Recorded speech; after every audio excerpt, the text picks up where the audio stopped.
This is INCRadio, DCEM 954, the voice of truth, the official radio station of the Church of Christ or Iglesianicristo.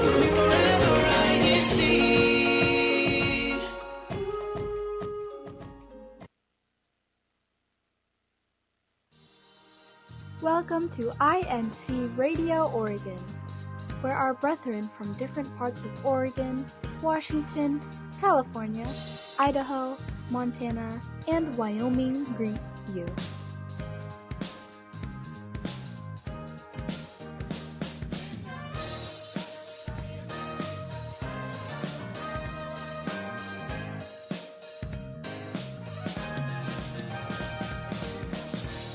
Come get to know all of our brethren from the Ecclesiastical District of Oregon and explore our activities, experiences, and sceneries.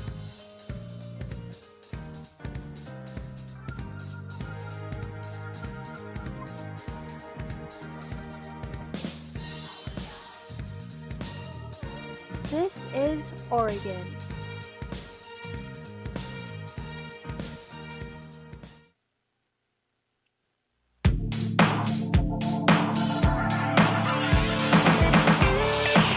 Welcome to INC Radio Oregon.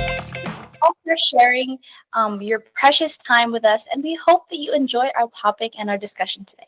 I'm your host, Jillian Pimentel, and we are very excited to be able to interact with you all in our live chat. So make sure you engage with us by sharing your feedback or your insights on the questions and the topic that we'll be talking about today.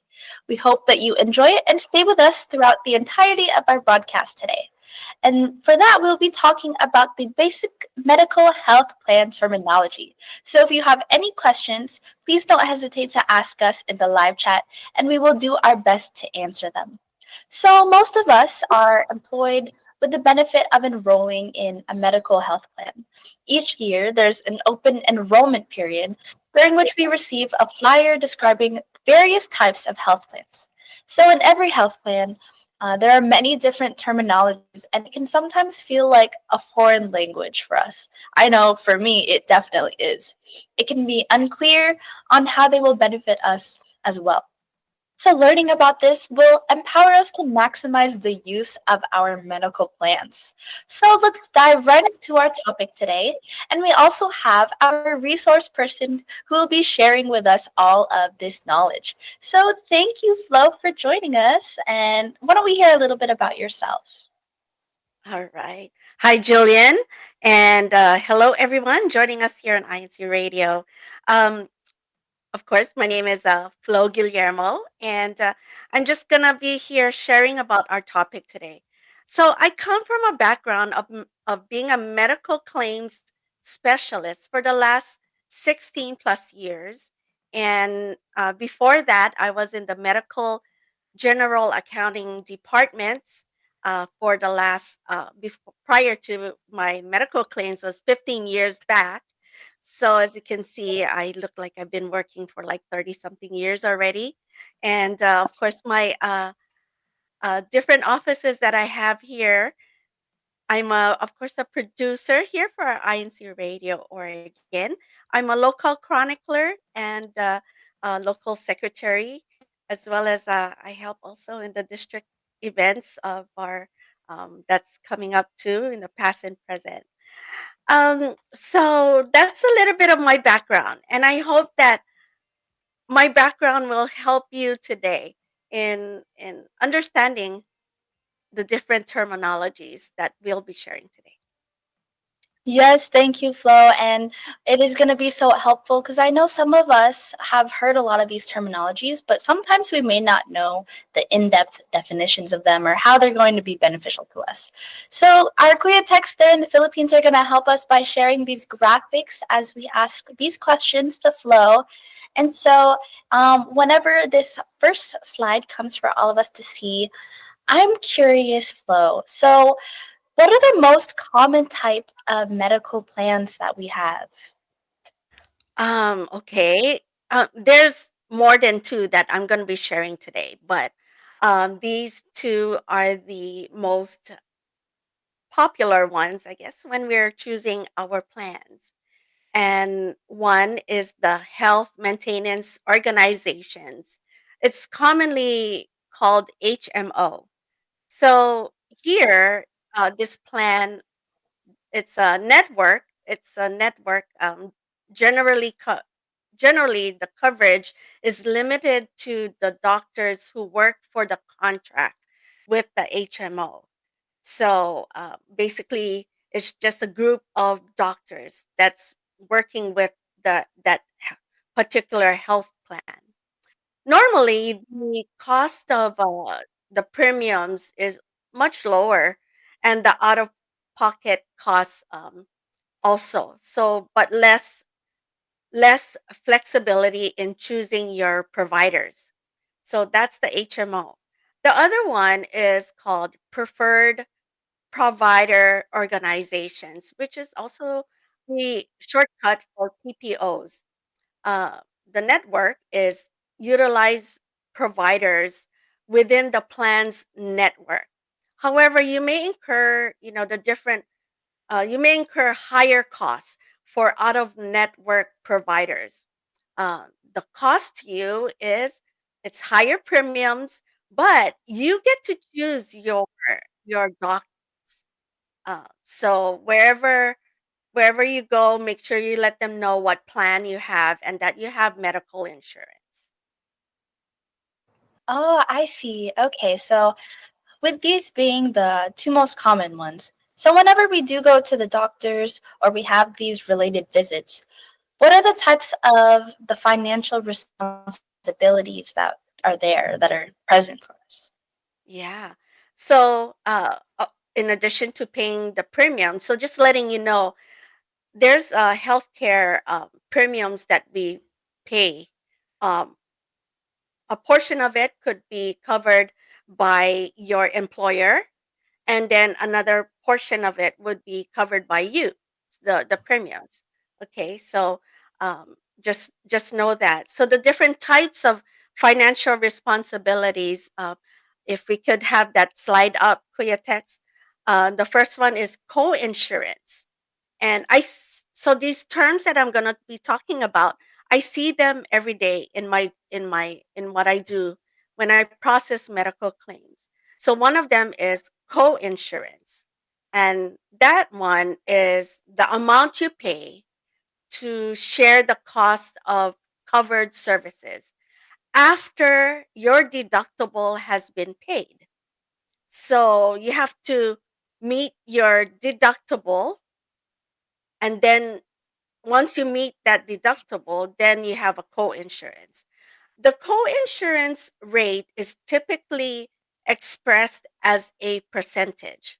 So it would tell you, okay, your co-insurance would be either 10% of whatever the cost may be, or 20% of whatever the cost may be for your services.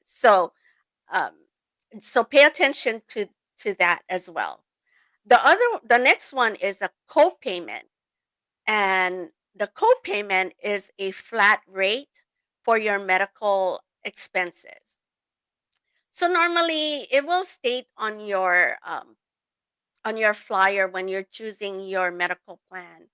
Um, your co-payment would show either $10. It could range from $5, $10 for your office visits, and then your health plan covers the rest. So you'll see the co-payment, and they will these the co-insurance, the co-payment are normally collected at the time of visit or after your visit. Sometimes they would bill you for it. Um, the next one is deductible, and we hear that the word deductible also in our car insurance. So here we're talking about health plan insurance. Deductible is the amount of money you must pay each year to cover eligible medical expenses before your health plan begins to pay. So if your health plan benefits tells you, okay, your deductible is 1,500, or $1,000, say, to $1,000 or 1,500. It will state that. And so that would be your out of pocket expenses, and you need to fulfill that amount before your health plan kicks in to pay the rest. Once you fulfill that, your your out of pocket expenses would be zero because you've already met that. And earlier I mentioned premiums. So be the employer, your employer or yourself, also, you share in that cost as well. That's the amount you pay every month to to have your health plan coverage. Okay, so there it is. Our different financial responsibilities. So just Now, go ahead if you have any questions. yes, so just a question basing off this flow. Is there a certain type of benefit that one has over the other, or one that you'd want to choose over the other? Um, Good question. It's no, because you're in the plan, it will state co-insurance, it will give you a percentage, your co-payment for your visits, and then your deductible. It will state that. So it's important to read those finer details when you're choosing your plans. Okay? So good question for that. You don't get to choose, okay, I just want to just pay copay because it's the cheapest. It doesn't work that way. I So see. just make sure to pay attention to those. Okay? What is Yes. next on Okay. our do we have any questions coming from our live chat? Do you see any? Let's see. Let me look over them real quick. I don't see any questions just yet, but I would like just to take a few minutes to kind of recognize some of the viewers that we have today. So our first login, first honor of the day is our sister Maria Dasmariñas, greeting us a happy Saturday and greetings, happy viewing from the Dasmariñas family from the local congregation of Portland. We also have sister Danielle Macalintal joining us, as well as brother Albertson Macalintal joining us, one of our resident ministers here in our District of Oregon. Hello po. We have brother Justin Calejo visiting from #Everett District of Washington State, Sister Karen D from the local congregation of Portland, Sister Melissa Balan, also from the local congregation of Portland, Mario Oka, who is joining from the Philippines. Greetings from local of Brixtonville, District of Caloocan North. Sister Rachel R. Cruz joining us from the local congregation of Beaverton, Lovigildo Katabay wishing all of us a good day, Brother Romel Arlos viewing from the local of Hillsboro, and as well as Sister Lucy Ancheta, who is viewing from the local of Charlotte, NC District of Virginia. So we'll go ahead and continue to greet you all throughout our episode. Now, I have another question for you, Flo, and it has to do with the terminology in network or out of network. So, what does that mean? And also, if Kuya Tex could show that slide as well while you're talking about it. All right. Before we hit that information there, I just wanted to appreciate Sister Regine Katalig. She's coming from Orange County, California, and she said this is very informative and educational topic, especially because it is regarding our health and very good information for all of us. And thank you so much for listening into this. And you know, normally we see these terms and what does it mean, right? Even for me, when I first was choosing my health plan. So let's go back there. What is the difference? We see in network and out of network, and it seems like, oh, easy to understand what is in and out of network, right? But if you really look into this, and I didn't quite understand this honestly until I was processing claims. And so in network refers to providers such as your doctors uh, or hospitals that you go to that have a contract with your medical plan and has negotiated rates. So it goes back to what plan you chose. So in network, and I prefer to go to in network because the cost is, like it says, normally lower.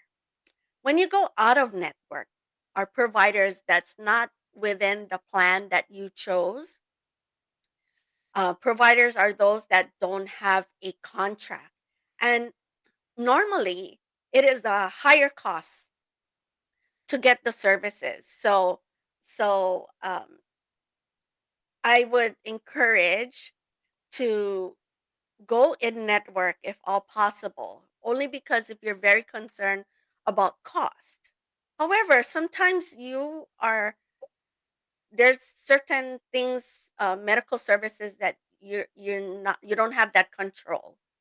So it's also good to reach out to the customer service department and ask them, okay, I'm going to go see a certain doctor, or I'm going to go to a different, um, a hospital.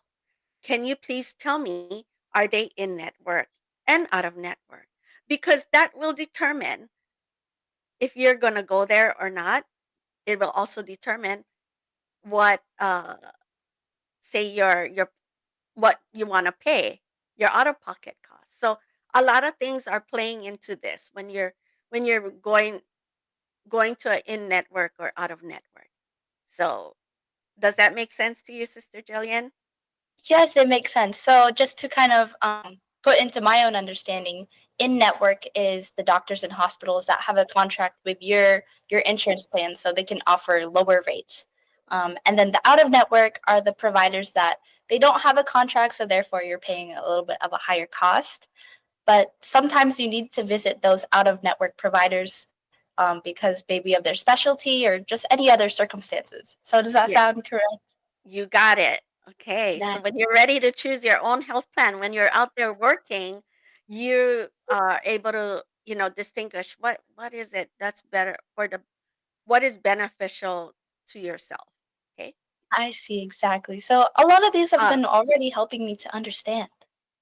Good. I'm glad it is. And I hope that it's helping you understand our audience who's listening to us today.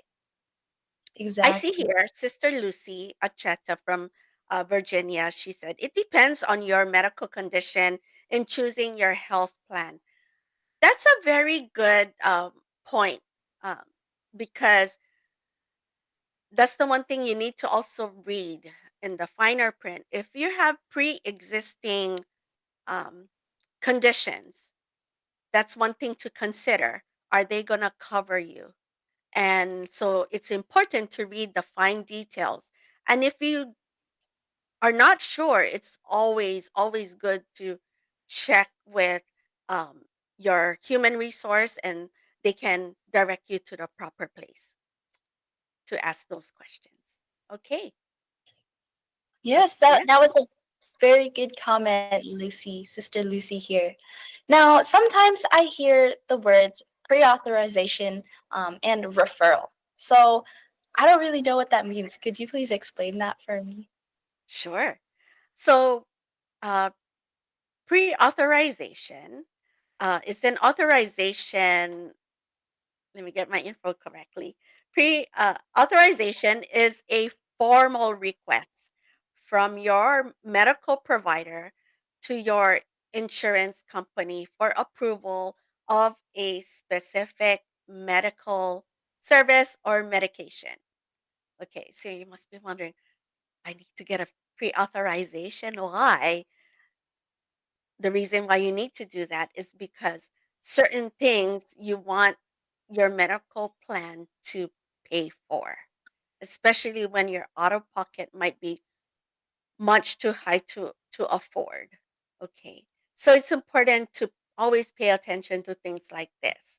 So your doctor will pretty more than likely your doctor will know to submit an pre-authorization to the your insurance company or your health plan company, and then they will see and read why a pre-authorization is needed, as well as why are they going to approve it. Is it a medical necessity? and things like that. In my experience, just giving you some examples are things that a pre-authorization is needed. They are inpatient hospital care. So the claims that I process, inpatient claims, um, each claim that comes through always need a pre-authorization. If a pre-authorization is not attached or it's not there, we send it back for a review with a group of insurance reviewers to see if we need to go back and get an authorization. The other things are a diagnostic imaging, such as an MRI or a CAT scan or a PET scan. These are like very higher, grade of tests. They need to see for you to, get more information about what's going on with you. Um, Elective surgery. So these are non-emergency. Um, Also, rehabilitation services such as a physical therapy, occupational therapy, even speech therapy.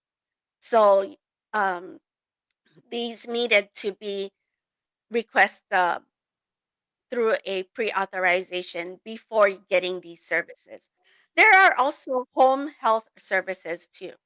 It's a durable medical equipment such as wheelchairs and specialized beds. Okay, so the next one is referrals. Referrals is a written order from your primary care physician. So, or primary care physician, we're going to refer them as PCPs, uh, directing a patient to see a specialist or receive a certain medical service, such as a specialist service or specialist visit, um, a specific lab test, and x-rays or mental services, nutrition, counseling. Those are just examples. So the your PCP will refer you. So there's gonna be like a referral to go see um, a specialist. Okay, there. These are two different things that your doctor will know what to do in terms of getting a pre-authorization or or do a referral for you. Okay. I see. So I had a quick question about the pre-authorization part there. Since it is a formal request, is there ever any circumstances that the insurance company would deny this request for any reason? Good question. There are times it does get denied. And the reason why they may deny it is because they need more information from the physician or, whoever's referring a typical, um, or these examples that I mentioned. They'll have to go in detail as far as why it needs a pre-authorization before it gets approved. I see. So yeah. All right. Thank you, Flo, for that little magnification I went into that question. And so another term that I sometimes hear is claim and then an EOB or an explanation of benefit. So what are those two things? Okay. So the claim, um, which that's my everyday work.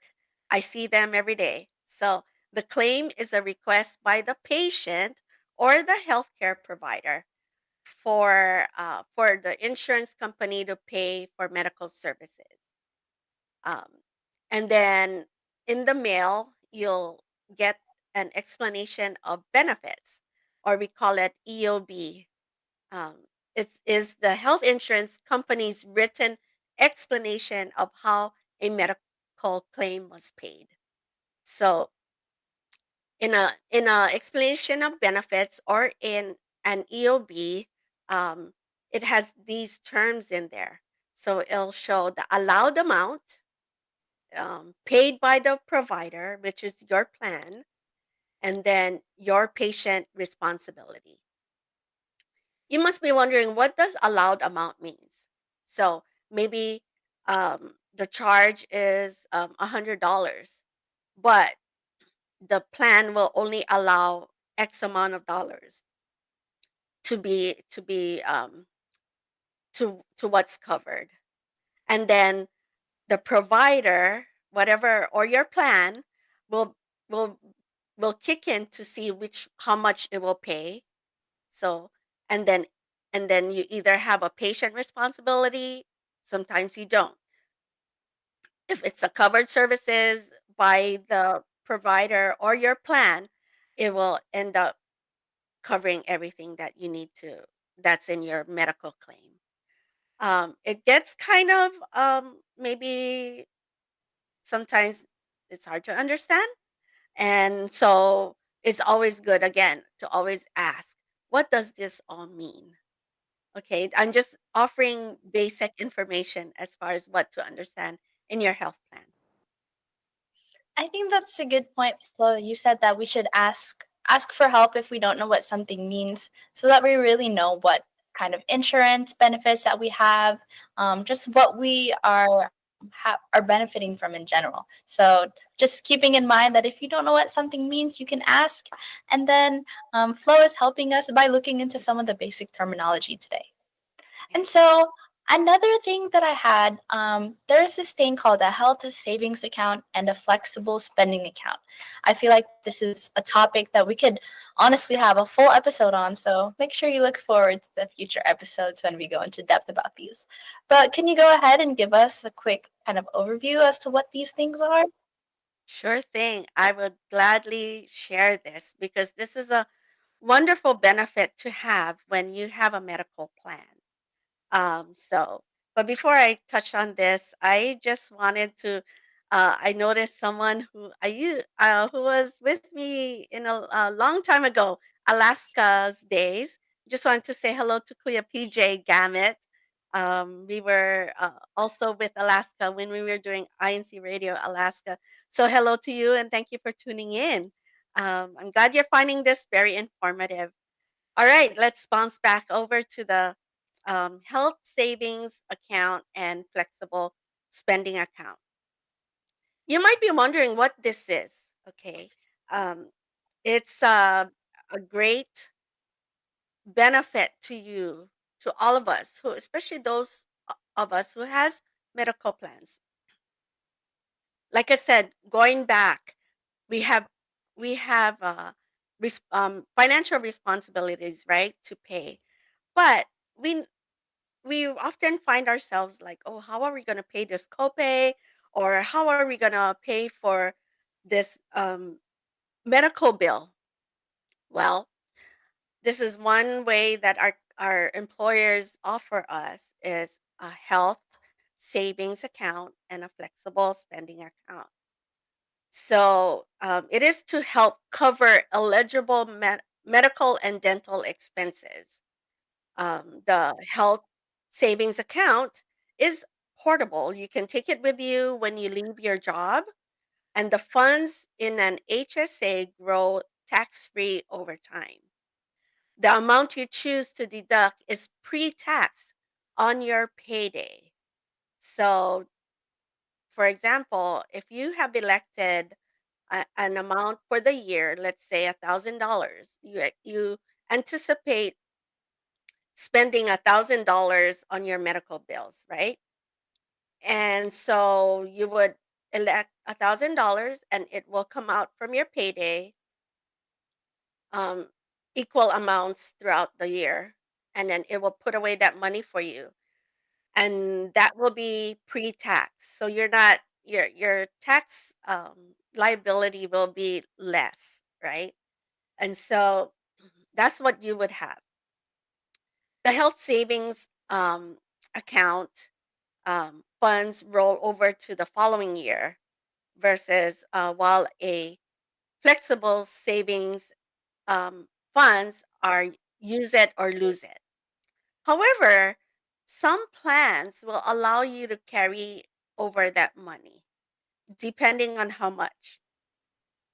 And so that way you don't feel so pressured to use up all that money in that, and you can carry it over to your other medical expenses to the following year if you remain with your employer. So again, these are big terms that you need to read the information well. But it is a good thing to have because it's a way to help your budget also to make sure that you can cover your patient responsibilities in terms of your medical expenses or your dental expenses. Yes, Flo, I feel like this is a great benefit to have, especially if it's offered by your employer. We have Sis Regine here in our chat who says that she has an FSA, the flexible spending account, and it's very helpful whenever I see my doctor or when I need to purchase my eyeglasses. It's super helpful.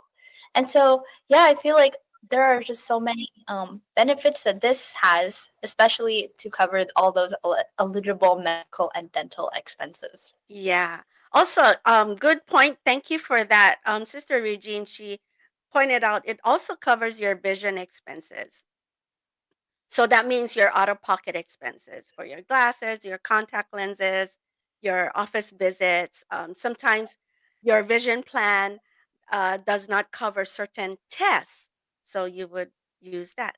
So you feel like, oh, you saved away your money. It's basically your employer helping you to save money for your expenses such as this. Yes, these are really great to be having, Flo. Now that we've been able to kind of learn a lot of these basic terminologies, we've been able to learn about the health savings account, claim, pre-authorization, and everything. Why do you think it's important for us to really know all of this information? Like, why do we need to know this? It's for us to know so that it will work in our favor. We will know how to use the plans properly. We will be able to know how much our expenses will be from our own pockets. Um, it's important to stay updated because, like you said earlier, Jillian, it turns out to be like a how you say that, a foreign language altogether. Because even for me, when I went into medical claims processing and all of that, I was like, what are all these mean? And I've learned so much over the years to know what all these mean. So for me, I felt like it was important to share you to all of you. It seems like maybe common knowledge for some, and for some no, but it's good to always know what they are because honestly they are very intimidating. um and it's also to make sure that we use it to the best of what it can offer us, maximizing it.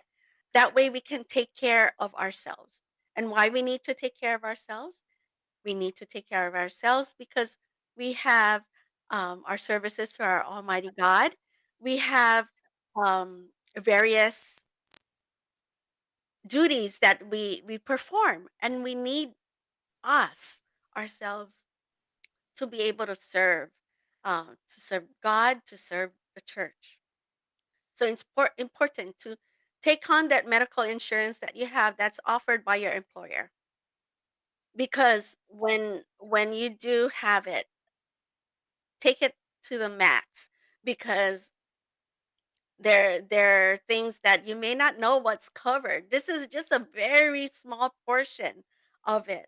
One thing, my just letting you know that when I started reading my plan, it was like later on, I realized that my plan covers massage therapy, acupuncture, uh, some covers chiropractic. And I didn't know that for several months until I went on and read it. So for all of us, read it before you choose a plan. And so that's a good benefit to yourself as well. Well, thank you, Flo. This is just a portion of the big pool of terminology that we've been able to hear within a medical plan. So, thank you for explaining that to us. And hopefully, that we have all been able to learn and be empowered to make these informed decisions and effectively utilize our medical benefits. So, it's highly recommended that you thoroughly review those benefits, like Flo mentioned.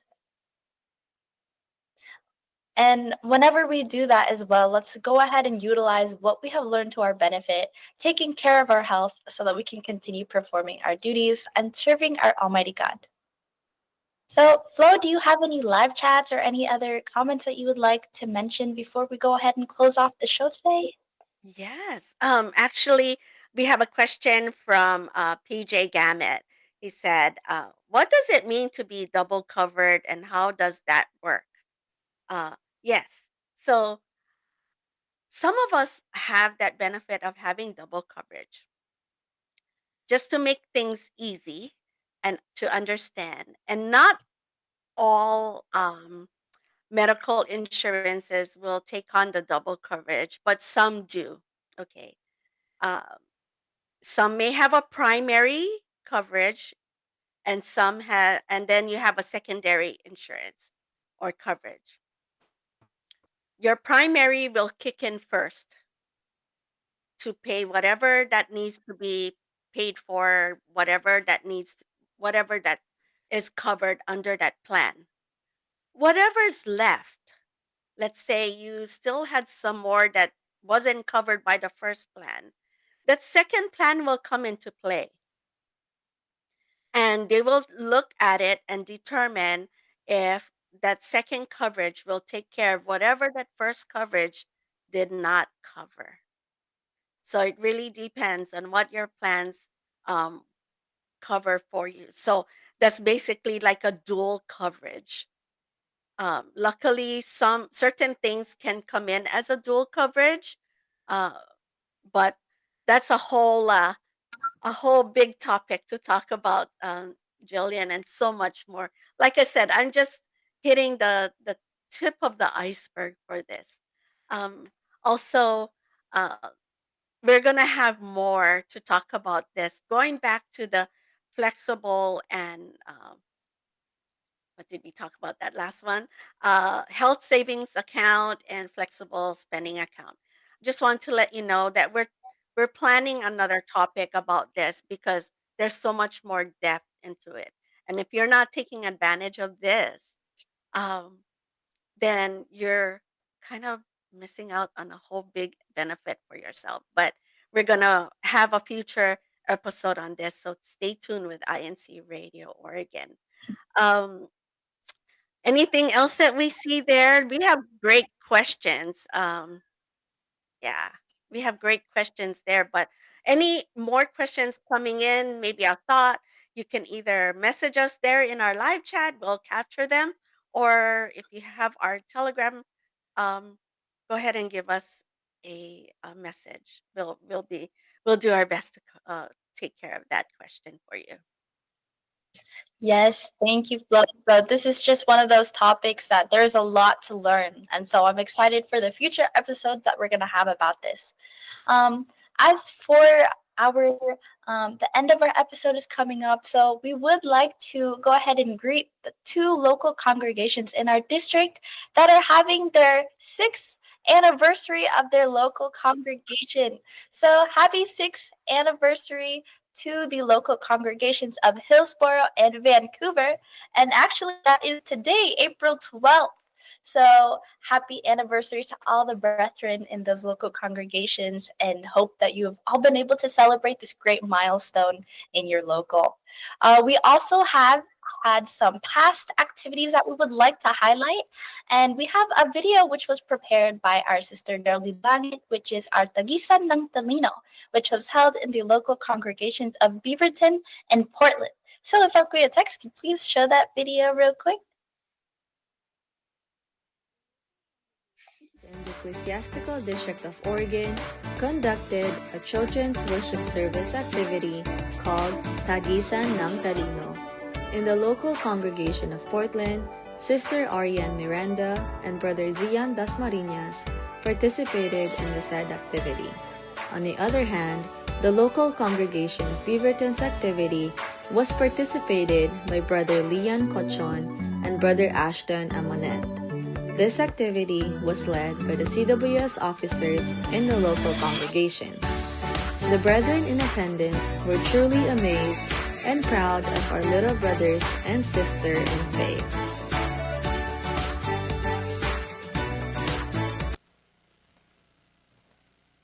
Thank you, Kuya Tex, for showing the video for us. We also have an upcoming Tagisan ng Talino, which is tomorrow, April 13th. This will be for the local congregation of Vancouver, and the venue will be the activity area. So, Sister Flo, are there any other greetings that you would like to send out today? Yeah. I'd like to just extend out some happy birthday greetings coming up. Tomorrow is Sister Casey Paulino from uh, Beaverton. Sister Shenalyn Hadosale's birthday is coming up on April 15. She's from Portland. And Sister Ashley Killett, April 16. She's from Vancouver. Brother Rod Reyes, our CFO overseer, April 17. He's also the assistant resident minister there in Portland. So, birthdays coming up and wedding anniversaries. Brother Jay and Sister Jonna Lynn Cacho from Beaverton, April 11. That was yesterday. And coming up, Brother Lexter and Sister Ashley Killett, April 18, Vancouver. How about for you, Sister Jillian? Oops, you're muted. I don't have any birthday or anniversary greetings currently, but I would like to wish everyone that you mentioned happy early birthdays and happy anniversaries. And I'd also like to greet my parents, Brother June, Sister Annalisa there in Roseburg Group Worship Service, as well as to all of my family there, my nanay, Sister Letty. And then also greet our resident minister for the local congregation of Portland, Brother Warren Maneja, and as well as to all his family as well. So we also have our special acknowledgments for our episode today. So thank you so much, po, to our brother Eduardo Vimanalo, our executive minister, and as well as to brother Angelo Eranio Vimanalo, our CFO coordinator and CEBSI CEO and president. Thank you so much, po, for all of your guidance throughout all of our INC radio programs and for always helping us into have our broadcasts. So we also like to thank our brother Wally Taray, our INC radio station manager. Thank you to everyone who has joined us today on INC Radio Oregon, and especially to our district minister, Brother Moises Cadusale, and assistant district minister, Brother Gino Ramilo. So make sure to join us again next week, where our topic is going to be the advantages of a medical health plan. So make sure that after watching this episode, please share the link with all of your friends and family, and go ahead and subscribe to the INC Radio DZEM 954 on YouTube. Thank you, Flo, for helping us today, and we all hope you have a wonderful Saturday.